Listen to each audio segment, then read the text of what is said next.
bukas na ang kasal nyo at nalaman mo ngayon na nag-cheat ang partner mo nung isang araw lang. Gusto mo pa bang magpakasal? What if mag-decide si Happy mag-boyfriend at the age of 18 pero hindi pa siya tapos sa pag-aaral? Papayag ba kayo? Next, what if nabuntis si Happy or nakabuntis si Happy ang hindi pa tama yung edad nila? Yung wala pa sa right age. Paano action yung gagawin nyo? Basta magmano kayo, this is your Tito, is Tito, Tito, Tito, Tito, sa Tito, Tito, sa Tito, Tito, Yan! Ito nga pala ang bagong engage sa Toro Family. Yes, my fiancé! Ito, hindi ko. Fiancé, to the left, yung kumanta. Kasi Fiancé yun. Itong gagawin namin ngayon guys, ay kakaiba ko pala na nakakaisip nito. Okay? Magbibigay ako sa inyo ng mga what if at sasagutin niyo sila. Oh my God. At dahil engaged na sila, syempre ang sunod na niyan, kasalan. Pero bago magkasalan, mayroon mo ng tanungan. Malay niyo sa mga tanong ko na ito, ay magbago pa yung desisyon nyo, maghiwalay pa kayo. Hindi na malabo. Strong kami, strong. Since engaged na sila, ang una kong what if, hindi si pinag-overthink ko kayong dalawa. What if, bukas na ang kasal nyo at nalaman mo ngayon na nag-cheat ang partner mo nung isang araw lang. Gusto mo pa bang magpakasal? Sino ba? Nag-cheat? Ikaw, kanyari, nag-cheat ka, nag-cheat din si Papi. Tanong yung sa isa't isa. Okay, kanyari, nalaman mo si Papi nag-cheat, kanyari, nalaman mo si Happy nag-cheat. Bukas na yung kasal nyo, nung isang araw lang nag-cheat, papakasal ka pa ba bukas? Hindi. Bakit?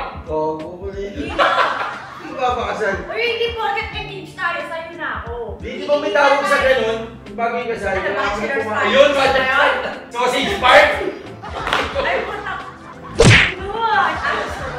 Gusto mo ba na ganun ka? Gagawin natin ng dalawa, promise. Hindi. Isang party tayo, kaya. Siyempre, hindi. Guys, unang tanong pa lang to, kung maghiwalay na sila. Game ang ganda. Hindi para sa akin. Kahit naman siguro engaged ka na, hindi, you don't own the person. Maski may anak ka or what. Para sa akin na. Kasi hindi ko makataling sa kasal eh. So, hindi ka magpapakasal? Hindi ako magpapakasal kasi kahit naman sabi mo bachelor's party, Hindi ko lang ganun. bachelorette party, or sadyang ulit pagkakataon mo na ito magkasala bago kayo kasal. Ay, hindi na kasi nasa isip ko pa pala yun. Pa-joke lang yun. Bago tayo. Bakit ba? Tabutang ito defensive. Parang gagawin mo magloko, eh.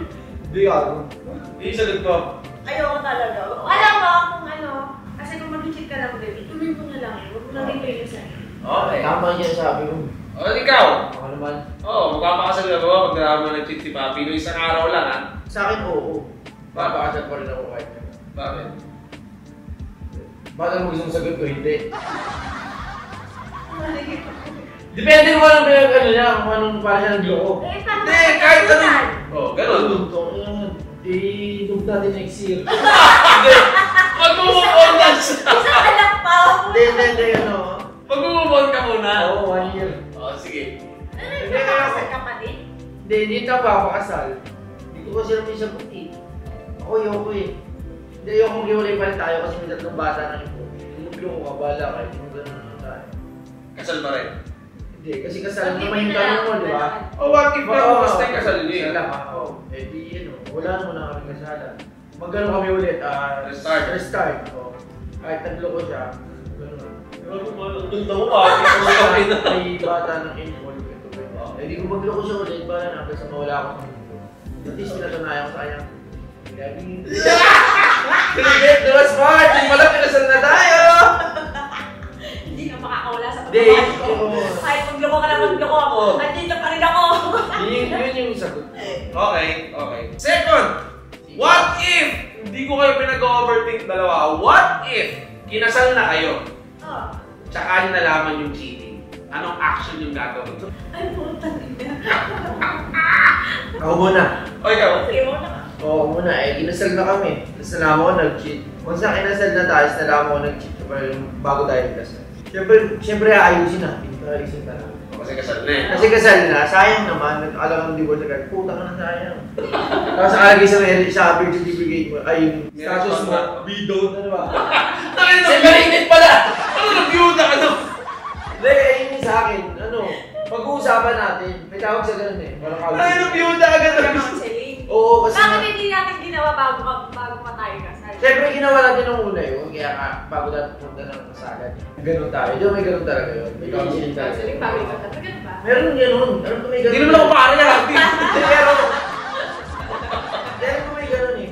Okay. Kasi pumunta sa panapanood ko lang. So ikaw, ayusin mo pa rin. Ayos ko pa rin kasi namin sayang. Ikaw, Bobby. Depende sa sitwasyon. Nandepende na sa sitwasyon.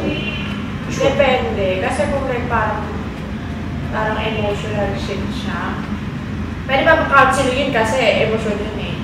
Like kung yun yung hinahanap. Pero pag nakipag-sex ka, what the f*** sa gawin kong umibabaw, naghahanap ka pa ng iyo. Ewan ko na lang. Mag-iwalay talaga tayo. Ganon. So magaling mo ibabaw si Bobby? Ako ah. Tanungin mo siya, wag ako. Hindi kasi kapag physical na, hindi ko na matatanggap. Kasi Kahit sino naman eh. Ako lang eh. Diba? Wala. Parang sa akin na, Okay. pag physical na wala, mag-ano na tayo, mag-iwalay na lang tayo. Kasi what's the sense na nandito pa ako kung parang may ano na ako, incapacity na para ako sa relationship natin. Yan, medyo. Okay, next! What if mag-decide si Happy mag-boyfriend at the age of 18 pero hindi pa siya tapos sa pag-aaral? Papayag ba kayo? Ako muna hindi. Hindi agad. Bakit? Siyempre, kailangan niya muna tapos yung pag-aaral niya. Bago siya mag-boyfriend? Oo. So susuporta ka pag nagka-boyfriend si Happy? Pagtanda niya, nasa right age naman. Ilan taon ba? Baka 45 years Hindi, old? depende sa pagkano, sa panahon. Ah. Yung paano yung tumanda ko, paano.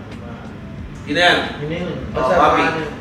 Ako, hayaan ko siya mag-boyfriend, lumayas siya ng bahay. Papayalan tayo. Kasi once na Ulo. gusto mo na lang sarili buhay mo, na ikaw na yung nasusunod. Kasi as parent, di ba?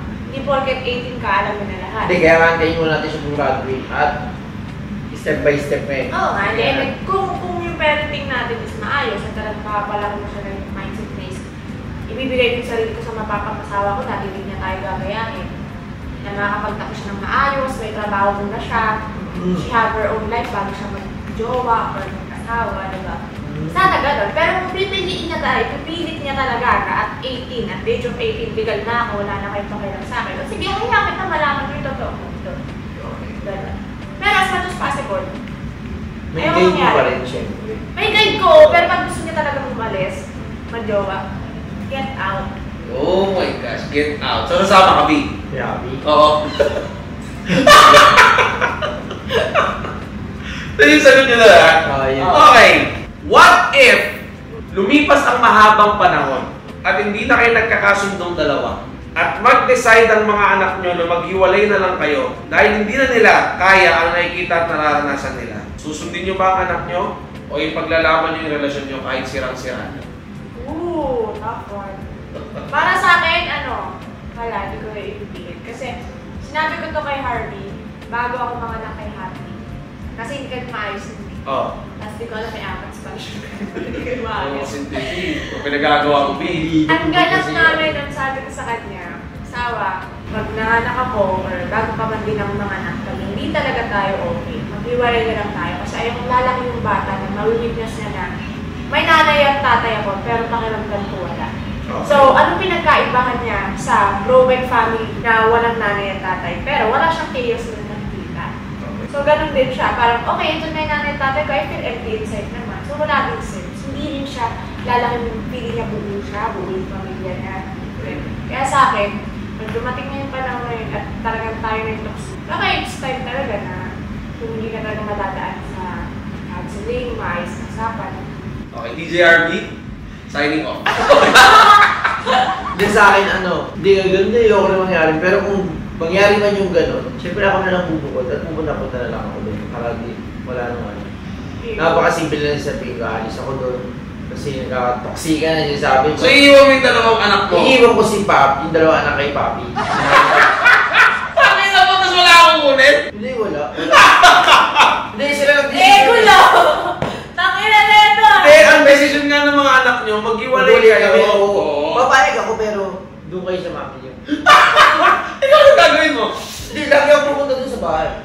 Pupunta-punta ako doon para alin sila. Bota Kasi lang. na sila eh. Hindi ako border, kumbaga dadalaw-dalaw kasi pansin na nila sobrang toxic na, ang gulo na. Kailangan mo magpalaya sa pera mo pupunta sa'yo. Pero ilalabas-labas ko din sila, kumbaga parang ano ako. Co-parenting. Oo, co-parenting lang. Pero hindi ko sila iiwan ng matagal. Punta-punta pa rin ako kasi ninaramdaman nila, ayoko nang maramdaman nila yung napag ng malaki. Pero hindi pa na ako maghahanap ng iba, ito pa rin pupunta ako. Niligawan pa rin kita. Kahit toxic na. Mali kita. Nakakabi ko sa'yo, bubugbog ako ng kalabaw para sa'yo. Sisisid daw siya ng tabo para sa'yo. Tapos, sisinig yung tabo. Busin niya lahat ng sabu-sabu. Oo, busin ko. Tapos yung gusto mong chicken feet na kalimang paala, hahanapin ko yun. Akin na yung bike. What if humantong na talaga kayo sa iwalayan? Tangin na puro tanong mo iwalayan din yan. Hindi, siyempre, alam mo Ikot-ikot mo na mag-iwalayan. Hindi, siyempre, alam mo ito dito, what if happy ending? O di walang topic. O di ba? At kailangan niyong pumili sa dalawa niyong anak muna, si Happy at si Yappy. Sino pipiliin niyo? Kailangan piliin kayo isa. Kailangan talaga? O, wala muna si third baby Si Happy at Yappy muna. Sa akin si Yabi. Yappy? Oo, Yabi. Bakit? Basta si Yabi. Sabihin mo! Ano kasi si Yappy? Halika Yappy, bakit? Alam basta. Hindi mo din ganon. Kailangan mo i-justify. Hindi, kailangan mo ipaglaban yung sagot mo. Ba't si Yappy? Lalaki si Yabi. Basta hindi ko masabi. Basta hindi ko masabi. Si Yabi sa ako, hindi ko pwede gusto ko piliin si Happy. Kaso girl siya. Ayoko ano. Huwag mo laruin yung mic! Si Yabi pipiliin ko. Kasi parang ano Kasi eh. lalaki siya. Lalaki siya, ay maintindihan niya, o maintindihan ko siya para ako dumalaki. Tsaka mas matuturuan mo siya ng mas tama. Matuturuan ko siya ng mas tama. Pag babae kasi, mahihirapan ako. Oo, yun yung favorite ko si Happy. Lumabas na rin sabi Favorite ko si Happy pero nanay makakaano doon. Pero pag iniwan sa'yo, huwag mong aawayin. Huwag mong asaktan. Parang may Hindi. ka ata. Basta yun si Happy, lalaki. Kami magkain. Ikaw Papi. Wala na, si Happy na pipiliin mo siya. Sino pipiliin mo sa dalawang anak niyo? Siya lang. Isa lang, kailangan mo isa. Ay, nakuha ko na si Happy. O si Ay, Happy. pag nakuha ko na, no-choice ako. Ba't no choice? Hindi mo gusto si Happy? Kasi gusto ko as much as possible, dalawa sila. Pero kung isa na Isa sila, lang. happy yun. Babae si kasi. Eh, syempre, kailangan niya ng mother figure sa tabi niya. Lala babae pa siya. Naalala ko siya na, syempre, hindi naman siya lalaki sa akin mararanasan yung buhay ko. Kasi nga, traumatized na ako sa mga shit ko eh. So, hindi, alam ko sa sarili ko, hindi ko naya mangyari sa kanya. Hindi talaga, nabibigyan ko siya ng buhay ng maayos kahit na ako sila ako. Siya maayos. Ganda Mahirap pag babae talaga. Very mother. Next, what if? Hindi ko naman inaalingan yun yung mga utak. Pero what if nabuntis si Happy or nakabuntis si Yappy ang hindi pa tama yung edad nila? Yung wala pa sa right age. Paano action yung gagawin nyo?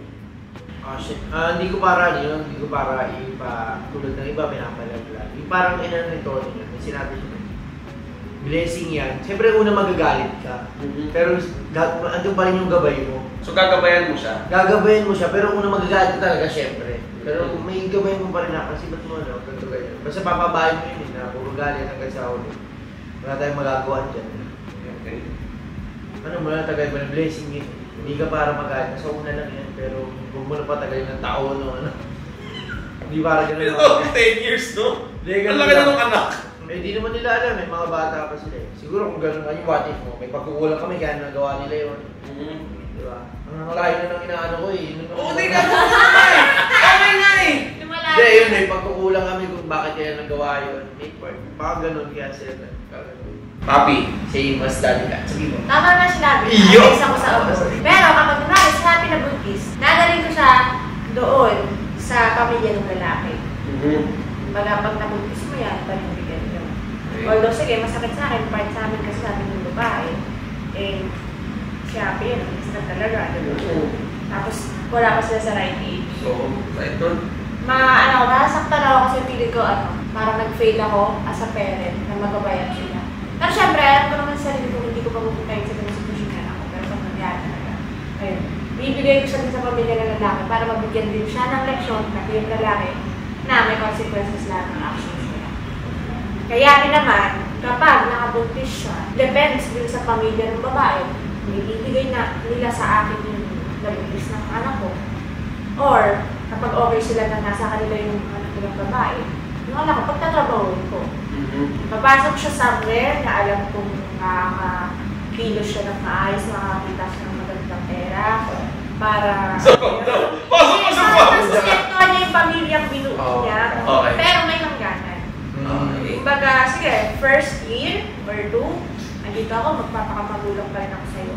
Na-try kong bigyan ka ng gabay. Pero pag naggago ka, wala na. Palalayain na kita kasi walang pogi yung eyes mo at yung mukha mo. Diba, Dodo? Kasi walang pogi at baby boy kita, wala, makakawala kita. Malalayasin talaga kita kasi si Harvey na, binibigyan ako eh. Diba? So, ikaw, kaya ayun, hindi ko kayo totoo dali. Pero may gabay. Pero hindi kutsin dito. Grabe! Lumalabas yung magiging magulang yung dalawa dito, gulang nyo ha. Alim mo kita, What if? What if? Di ba kasi si Tony nabigyan na kayo ng tag-isang kotse? Bigyan na kayo? Yung susunod ko na what if, magbibigay ng isang bahay si Tony para sa Team Happy. Sino yung ipapangalan dun sa titulo? Harvey Panganiban o Papi Panganiban? Wala pa. Ulitin ko, kanino ipapangalan yung titulo? Kay Harvey o kay Papi? At bakit? Dalawa, pwede naman kami dalawa. Hindi, isa lang. Dalawa gusto ko Wait lang. Wala. Tangin naman di ako. What is it? Sana sa YouTube mo na ito in-upload ko yung nasusunod. Hindi, kunyari, pinapili ni Tony. Sino dito? Harvey o Papi? Para sa akin ha? Kay Papi. Bakit? Wala lang, gusto ko kay Papi. Putangin ng tubo. Kanina ka ba? Wala lang eh. Daddy. Gusto ko kay Papi. Ipakangalan. You deserve the house. Yes! You deserve the name of the house. The name lang, pero the house is not. Title. The title. Hindi, deserve. Ano pinangalan mo doon? The House of Us. Hindi, ko nga muna sa mga para may sige. Papi mo na. Kukuha siya ng idea sa'yo eh. Ang selfish niya pakinggan, pero sa akin. Bakit? Kasi, sa Will and Testament ko rin naman, sa mga bata pupunta yung bahay. And maiksi rin naman ang buhay. So, pag namatay ako, nasa inyo insurance ko, yung bahay, yung mga sasakyan, di ba? So, sa inyo pa rin mapupunta yun. Pero sa akin siguro siya mapapangalan. Hindi ko deserve ko naman. Kasi hello, tatlong bata. Diba? Tatlong bata na, no? Diba? Bigyan mo sa kanya yung bahay. Tatlong bata. Hindi ko alam siya. Hindi, ayun. Hindi ko sa akin. Ikaw, nakakuha ka ba ng sagot doon? Oo. O kumopya ka? Hindi, yung sinabi ni Papi. Tama naman yun din yung kasagot ko eh. Ay naman, nag-aantay ka lang ng ano eh. Hindi, yun din kay Papi talaga yung sa akin. Yung ipapangalan. So yun na rin yung point Kasi, lahat naman ano eh. Insurance kasi si Papi meron ako, wala eh. Mahal insurance lang ako. Pero pag gumaling na yung puso mo, nakakawa na insurance ulit. Hindi na may history na ako. Hindi, pag gumaling ka na, pag magaling ka. Hindi, ikaw naman dito tanda. Puta ka na mo. Hindi! Papigalak lang, no? Lagi hindi ka insurance. Papigalak kahit bastos din. Kahit mga insurance, kay Papi nakapangalan. Para sa mga bata. Ako kasi wala. May heart na. May heart din ako. May heart din ako. May heart problem. Okay. Akala ko, clear mo, may heart din ako eh. May heart problem ko. Tapos, kumbaga yun, yung insurance sa mga bata. Yung bahay. Ako lang maglalakad ng mga papeles. Tara-tara nyo tayo guys at tumama na po ang araw sa bandang ditong part. Next! What if ayaw na talagang pakawalan ni Ate Marie si Abby? Yung talagang napamahal na siya ng sobra, yung tipong madedepress si ate kapag nawala si Dodong sa kanya. Hindi na po. Bukod sa, malaking ano po siya, ginawa sa buhay ng isang namin na ginag-aalaga ng anak. Sasabihin ng mga tao na lahat tinatamad ako alaga ng anak. Oo na, sige na, inaatake ako ng postpartum ko at ang amats ko may postpartum, hindi ko kaya ang iyak ng bata. Nabubuang na po ako at nag-halustig na po ako sa kabaliwan. Kaya sana may tignan niya. Pero anyways, sabi ko kay Ate Marie, how I wish na ganun lang kabilis mag-anak para mag-anak ako ng mag-anak para sa kanya. And sana ganun lang din kadali na ilenduro ang isang bata. At sana matagal ko na pinaamal sa kanya dalawa. Kasi alam ko, matagal na siyang longing sa mga. Pero kahit ano naman gawin ko, still may attachment pa rin sa akin ng mga anak ko. Kahit gano'n ka mahal ko sa Ate Marie, mas matimbang pa rin yung pagiging nanay ko. Pero hindi mawala yung pagmamahal ko sa kanya. Ay, hindi ko yung bata. Kung yun yung tanging way para makapag-ambag ako sa sanity niya. Na maging maayos yung pag-iisip Magkano niya. yung mga pagpulit? 1.5. Feeling ko, kung yun 800. ang maambag ko sa depression niya na mas maging okay, yung mental well-being niya, Okay. ayaw ko i-sacrifice yun. Kasi ganun ko siya kamahal. At ganun ako ka-down sa family na to. Na even a piece of me, kaya kong i-share sa inyo. Which is si Bro or si Happy man. Grabe. Dapat matapatan mo yun ah. Hindi. Tapatan mo yung ganung sagot, Bia, yung ganung level Pero magkaiba kami kasi syempre Serbian eh. Okay. Ako lang to. Wala siya dun sa decision. Okay, tayo. Okay, ikaw na, Bia. Yun din sagot ko eh. Nang ina, ba't nangungopya ka? Hindi ko na kopya. Malabas yung uhog ko sa'yo eh. Hindi si Ate Marie, alam ko yung depression ni Ate Marie na ganyan. Okay. Kaya kasi Happy lang kinukuha ko. Hindi sa favorite ko si Happy na lagi ko kinukuha ah. Di na, Bia, wala ka na natin paliwanag. Wala. Alam namin, mahal mo sila dalawa. Si Dodong lang, di ba? May favorite ka lang talaga. Hindi, pare-parehas yan. Daw, panoorin mo itong paglaan mo. Kasi, parang si Happy hindi ko inawakan ng baby. Huwag fragile kasi yung mga bata. Natatakot ako. Kaya nung nag-short ako si Happy, naglalakad na siya, doon ko na siya kinukulit. Thank you si Dodo, para ulitin ko na siya, para mag-ipagod ko na. So, ganun din yung pananaw mo. Hindi Yung kay pananaw Ate ni Papi. Marie. Oo, pero yung sa akin naman. Ayoko lang maulit yung grabe na saktan siya dati. Na inalis sa kanya yung bata, sa kanila ni nanay. Okay. Kaya hanggat maaari. Doon muna, para din sa ano. Ayun, sa sleeper niya, yung mga bata. Siya kasi ano eh, hindi mo basta-basta mahihil yung isang traumatic experience na nagdalang tao ka tapos uuwi ka na wala na dalang baby. Oo. Masakit yun na okay ka na, planado mo to, gusto mo na ituloy yung buhay mo. Nakita mo yung future niya. May future. Kasi ngayon may what ifs ka pa rin na what if Hindi buhay yung anak ko, ano kaya itsura niya ngayon, ano kaya gender niya, sana nag-aaral na siya. Ano kaya hobbies niya ngayon? Ganon, hindi mawawala kay Ate Marie yun. Kaya ganon, as akong nanay din, ganon na lang din ako magmahal kay Ate Marie kung paano siya intindihin sa part na yun. Dahil ako sa rin kung pag nangyari din sa akin na malaglagan ako, hindi ko rin alam kung paano ako makakaget back sa dating mental being ko. Kasi mahirap eh, talagang mababaliw ka. Mga nakapangalang eh, magkaroon ka ng buhay na anak, nakakabaliw na what more yung talagang pinangarap mong mag-anak tapos wala, masakit. At hindi siya magagamot ng kahit na ano. Kaya yun lang maaambag ko talaga sa kanya. Okay, second to the last what if. What if makapag-time travel kayo sa relasyon nyo nung bago pa lang kayo? Anong kasalanan ang gusto nyong baguhin at wag nang gawin sa partner mo? Ako muna, sige. Sige, sige. Papatunayan mo. Sige nga. Time travel. Kasi babalik ka sa bago kayo. Ano yung kasalanan na gusto mong baguhin at hindi mo nagagawin sa partner mo ever? Wala namang minumali sa akin. Yung maling ginawa niya na, hindi sa akin, yung maling ginawa niya na tinago ko sa pamilya ko. Kaya hindi ko natiis. Doon nagsimula lahat eh. Hindi siya asawa. Doon nagsimula lahat. Kaya ako naging addict, naging ano. Yun yung nagsimula yun eh. Kaya naging addict ako, naging babaya ako. Kasi yung ilang years tayo, parang 2 years, pa 2 years na, no? Na tinatago ko yung Tony. Nalaman ko palang isang buwan pala. Hindi na mawala sa isip ko. Taka na ba ako nagsinungaling sa mga ate ko? Tapos naglolo ko din ako noon. Ngayon nang bababaya ko. Hindi, nang babaya ko naman kasi nga, yung sinabi sa akin ni Papi tunay niyang. At least you tried. Yun nga yung dahilan nun. Nasabi naman na pala yun. Gusto ko lang ulitin kasi para bumalik na what if eh. What if? Sige, Yun lang yung gusto kong balikan. Na dapat nung una pa lang pala, sinabi na ni Papi bago pa tumagal na tumagal. Kasi parang 2 taon kaming sinungaling. Pero ako sa buwan ko pa lang nalalaman. Ay hindi ko naman, alam ko ano yung takbo ng utak nila. Bakit takbo na 2 taon nila tago sa atin niya. Hindi eh. Kasi 1 month pa lang yun. Hindi ko alam siya na ako. Magulong ako nun. Nagiinom na ako, tumutugtog na ako, nabababae na ako, naglolo ko na ako. Kasi inamin ko na kay Tony na ito talaga yung ayoko kayong pagsinungalingan na. Yung pagsisinungaling kasi ni Papi na yun, marami siyang naging epekto eh, no? Ayoko madami kasi na gano'n, kasi naman ako pinalaki nilang sinungaling. Ang pinopoint kasi ni Harvey dito, sa tagal na tinago ni Papi, baka madami siya na, Harvey, all this time, alam mo rin pala, hindi na sabi agad. Pero ang totoo nun, 1 buwan pa lang alam ni Harvey. Bago yung kaya yun, nagkagulo-gulo na, nagkaano na. So yun yung gusto mong Gusto ko baguhin yun. Hindi yung time yun eh. Nung bago namin makilala si Papi nito. Yun, na dahil pala sinabi yung tunay niya. Pwede magka-problema kasi nung time na yun. Which is matagal na yung ilang years na yun eh. 2017, 2018 nata.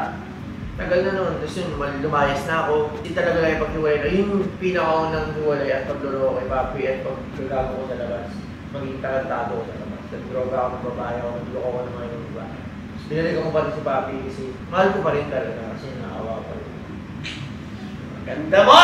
Hindi, pili ko naawa ka na talaga. Hindi ako naawa. Naawa ako pero mahal pa rin talaga. Hindi mawala sa puso't isip ko na ikaw. Sapat na. I-slay. Pero pili sila.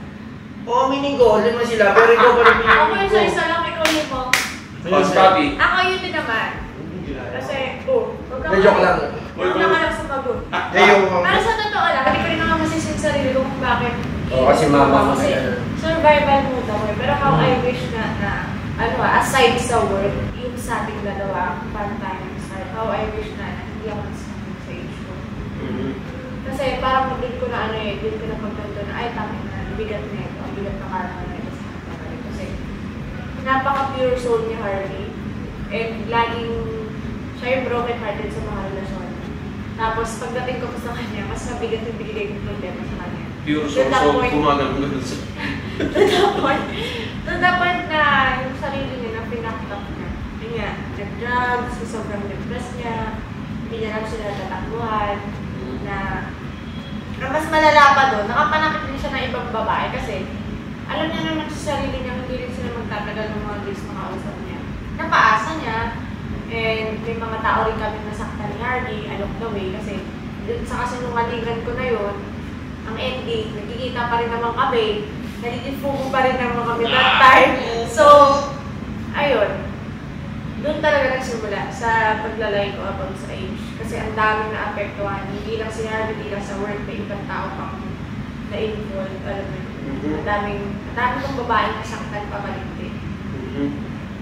Yung iba nga, hindi ko alam kung sino yun mga yun. Kasi bigla ba, kasi hindi yung kausapan na ito. Pero hindi ko alam kung yung mga babae nakikita ka rin kung ito. Pero ayun. Hindi ko nilala. Galing mo tapos. Gago, kaya pala tinatawagan ako nung isa. Yun! Muli na kasi na lasing na ako sa drugs nun eh. Alam mo, tinitry na ako isang babae. Oo, alam ko yun, pero wala na eh. Pero feeling ko, kung inamin ko, una pa lang, hindi tayo nagtagal, hindi mo trip kasi alam kong kahit lumaki ka sa magulong buhay, maayos yung utak mo at maayos ang tao. Yes. Feeling ko hindi mo ako papatundan dahil sa age ko. Dahil gano'n ka kapormal na tao. Sa pagkakakilala ko sa'yo, walang tayo ngayon, walang happy, walang team happy. So, ayun. Kung nalaman niya agad na maaga. Oo, kasi hindi na ako jojowain. Yung time kasi na yun. Parang pamangkin mo na ako. Yung time kasi na yun, pamangkin kita nun. Hindi, yung time kasi na yun. Isa kasi dyan, kuya lang, ako tito na yun. Nag-jump na talaga ng tito ka na pala eh. Yung time kasi na yun, hindi, thankful pa rin ako kasi naging kami fiancé ko na. Nahihigit kayo. Kung sinabi ni Papi yun, na ganun talaga age niya, kung siguro hindi ka pa lang ngayon, wala talaga. Wala. May rason naman yan kung bakit pinalay ni God ng ganun yung sitwasyon. May rason yan sa lahat. Pero hindi ko naman sinisisi kay Papi na pag ako nag-drugs, nagkasakit sa puso ng babae. Sisi mo na! Sisi mo na eh! Sinabi ko lang dahil doon, kaya na-trigger lahat ng mga kalokohan ko. Pero at the end of the day, hindi siya may mali ako kasi pinili ko landas yun na alam ko mali, ginawa ko pa rin. Kasi, we are down to our last what if. What if maghihiwalay na kayo ngayon for good at hindi na kayo magkakabalikan ever? Ano ang huling mensahe nyo sa isa't isa? What if lang naman yun, di ba? What if talagang... Hindi ko pwede sabihin na, hindi ako mag-iwalay. May sagot talaga na. May sagot talaga to. Kasi nasa fake scenario tayo. Fake scenario. Okay. Diba? What if talagang ever bawal na maging kayo? Maghiwalay na kayo ngayon. Ano yung mensahe nyo sa isa't isa? I love you, Mami Kat. That's all. Sweet mo! Wala, para sa ano ng closure eh. Ano lang, sa akin na what if, maghiwalay mo. Ano mensahe mo sa kanya? Hindi mensahe. Ano? Hindi ko para nasa bahay kami, hindi para ako maiwan doon. Siyempre lalaki, babae siya, siya yung nandun, ako mag-iirap sa labas. So ano mensahe mo sa kanya bago ka umalis? Wala wala. Hindi kasi ako ganun. So, rectalis ka na? Rectalis na ako yung mga relationship after 2 days para mag-message sa kanya. Ganun ako, At pero... fast forward sa 2 days, ano yung Fast forward na 2 days na. Anong mensahe? Utang ina, hindi ko nga alam, Vince. Ganun ako, maghingi lang ako ng sorry, ganito ganyan. Kung hiwalay man, talagang hiwalay. Hindi sa akin, hindi parang hiwalay. Gusto ko pa rin ayusin. Hindi, wag ka talaga mag-iwalay na talaga kayo. Kasi wala na talaga. Ano yung huling message mo sa kanya? As di na kayo magiging ever talaga. Wala na talaga. Wala talaga. Wala akong mamimessage ko kasi lahat. Hindi, sasabihin ko lahat na magkakamali, sorry, ganito ganyan. Ito talaga yung landas na pag-ano natin. Okay, goodbye na. Siguro dumating yung point na yun, sana makahanap ka ng tao talaga na. Hindi nga ako maghahanap, wala akong hahanap. What if lang? Harvey, kumanda ka. Magkasabihan sila na ang makakagamot sa dying love is another love. Oo. Diba? May mga ganun tao. Which is ako, feeling ko ganun ako. Ako hindi ako ganun. Kasi hindi ako nakahanap ng another love. Bumalik ako sa'yo. Ikaw ka rin yung love na yun. Yung hinahanap. Diba? So, ako, kung dumating man sa point na yun, kunwari, hindi na talaga tayo mag-workout. Pero sana, kung makakahanap ka ng iba at gusto mo maghanap ng iba, mahanap mo na talaga yung the one. Na talagang naiintindihan ka. Yung talagang match sa personality mo. Alam mo yun, yung kalmadong babae, yung susunod sa'yo. Kasi ako, hindi ako ganun. alam mo yun, ako, very, ako, hindi mo ako mapapasok ng ulo ko. Isa din ako yung susong ate ako. Bumamera ako, mga ganun siya. Tata! Huwag mo nang ulitin yung mga pagkakamali mo sa akin. Masyado kang selfless. Kasi kung this time, pinili mo na yung sarili mo at ayaw mo na rin na masaktan kita dahil na hindi na tayo nag-work. Piliin mo yung sarili mo lagi, yung puso mo, alagaan mo, kasi ilang porsyento na lang. At maiksi lang ang buhay, so make the most out of it, maging masaya ka. Kahit hindi na sa piling. Yun. Sige nga, ano? Nangyari man yun. Hindi ako para sa akin Tapos ka na! Hindi, nire-rebag ko yung sinasabi. Sa kanya kasi gusto niya ganun, kung nag-iwalay na, wala, hindi pa rin. So singin ko ba gusto talaga, wala talaga. O yun, sa una lang yun, tanong mo lang yun. Kung gano'n yung mangyari yun, wala, hindi mangyari sa akin. Kahit mag-iwalay man kami, after lang, makukulit pa rin ako. Kahit di man niya ako Ilang ganda! Hindi, kahit taon ko man yan kahit ako man siya at least may pinaramdam ko sa kanya siya pa rin. O may part na maglolo ko ako. Hindi, may part na maglolo ko ako, pero hindi para hindi rin kumantot ng iba. Basta ikaw lang talaga pipiliin ko. Kasi parang ginawa ng tatay ko yung tungkol sa na hindi siya nagtiba na. Balik-balik natin sa bahay. Kaya may boyfriend si mama. May nagawa siya pala pero sa huli siya pa rin. Oo, siya pa rin pinili. Parang ganun. Ganun parang naman. Kailangan ko lang nakaraan. Ganun kasi parang makikita ko pupunta-punta rin sa bahay dati. Pag ginaan yung mami, nakaraan na wala. Parang siya, parang ganun din ako. Hopeless romantic slave. Grabe to guys. Nalaman nyo yung sagot ng Team Happy sa aking mga what if. Sana nagustuhan nyo yung video na to guys, no? Sana may mga natutunan kayo, may mga i-adapt kayo sa buhay ninyo, or kung ano man, paano nyo tatanggapin yung video na to, kami gusto lang namin mag-share. Alam nyo guys, nag-aabol ako ng content dahil magpapasko. Kailangan nating pumera. Yun lang mga guys, sana nagustuhan nyo itong video na to ulit, paulit-ulit na ako. Ito ulit ang YouTube channel ng Team Happy, supportahan nyo sila. At syempre ito yung YouTube channel ng aking jowa. Every Saturday, meron kami dyan reality show. Alright? Kung sinusuportahan nyo yung reality show, supportahan nyo rin to. Ang reality show. Don't forget to brush your teeth and take a bath every day with your parents. They know it's the best for you. Always drink water, always stay safe, always stay healthy, always thank God. Peace, love, unity, and having fun. This is Tito Beans, Harvey, and Papi. Please like and subscribe.